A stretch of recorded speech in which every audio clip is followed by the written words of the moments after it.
एक बार एक लड़की कॉलेज से घर लौटती और लौटते ही वो अपने बेडरूम में जाती है और तकिया पकड़ के रोने लगती है।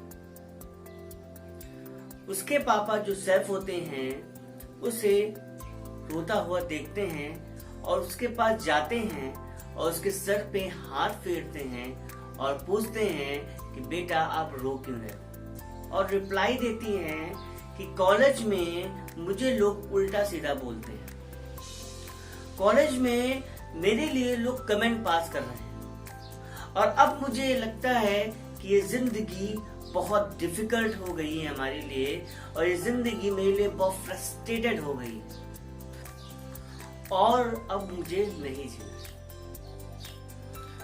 कितनी बड़ी बात है कि उस लड़की ने इतनी छोटी उम्र में ये बात अपने फादर से कह दी।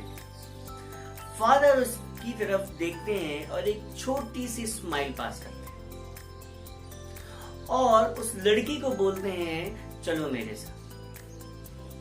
तो फादर होते हैं वो उस लड़की को, अपनी बेटी को किचन में ले जाते हैं। अब किचन के अंदर उसके फादर एक गैस स्टोव के ऊपर 3 टी पैन रख देते हैं और तीनों टी पैन में अलग अलग पानी डालते हैं और बॉइलिंग के लिए उसको छोड़ देते हैं। उसके बाद तीनों टी पैन में वो 3 अलग अलग चीजों को डालते हैं। पहले टी पैन में वो डालते हैं पोटैटो को, आलू को। दूसरे टी पैन में वो डालते हैं एग, एक अंडे को, और तीसरे जो टी पैन होता है उसमें वो डालते हैं कॉफी बीन्स और थोड़ी देर बाद वो गैस स्टोव को ऑफ कर देते हैं। पहले टी पैन से वो निकालते हैं पोटैटो को, आलू को, जो टी पैन के जाने से पहले बहुत हार्ड होता है, बहुत रिजिड होता है, पर उसकी हार्डनेस और रिजिडनेस डिसॉल्व हो जाती है उस बॉइलिंग वाटर। उसकी हार्डनेस चली जाती है।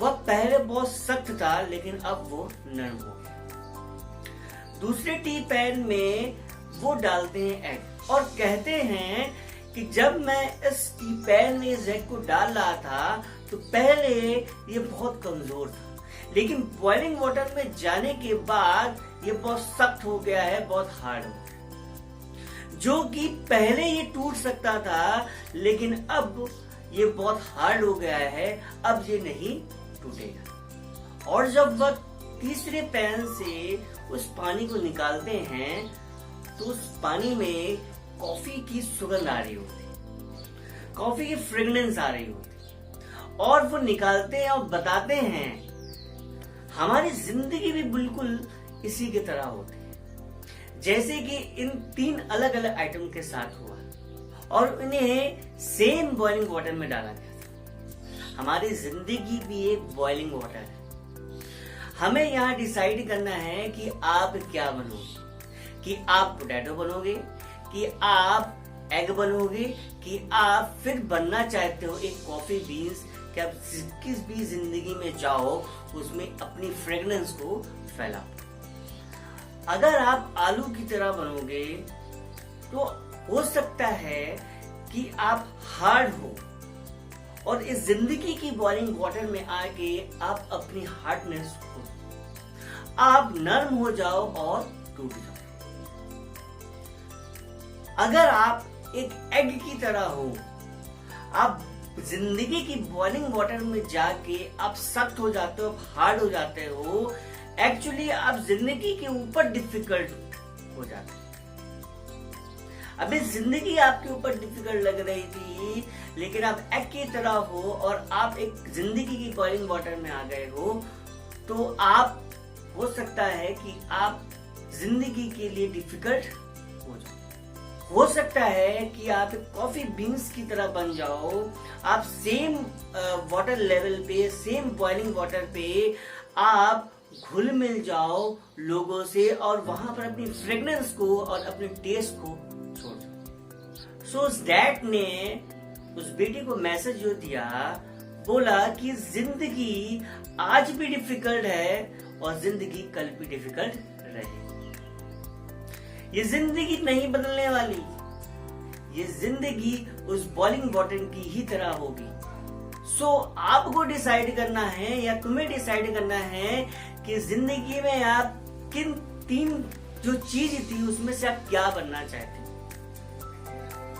आप क्या डिसाइड करते हो कि आप क्या बनो। So you decide what you become. So finally you decided what you become. You don't become a potato, don't become an egg. Being a coffee beans, आप कॉफी बीन्स की तरह बनो और जहां भी जाओ वहां पर अपनी फ्रेग्रेंस को घोल, अपनी फ्रेग्रेंस को वहां पर फैला दो। Whenever you go, you leave a spark. और ये जो एक शॉर्ट मोटिवेशन स्टोरीज मैंने आपको दी है, जो आपको बताई, ये ज्यादा लोगों तक शेयर करें ताकि ये लोग जो अपनी जिंदगी को इतना डिफिकल्ट मान रहे हैं, ये एक वीडियो देख के अपनी जिंदगी को एक बेटर वे में जीना स्टार्ट करते, वो डिसाइड करें कि हमें किस तरह बनना है। और इसको ज्यादा फॉरवर्ड करिए। और अगर आप नए हो इस चैनल में तो सब्सक्राइब करना मत भूलिएगा और नोटिफिकेशन बेल पे जरूर क्लिक कर दीजिएगा और कमेंट क्लिक के जरूर बताइए कि ये वीडियोस हमारे कैसे आपको लग रहे हैं। तो मैं आपको अब अगले वीडियो में मिलूंगा। Till the time go search में।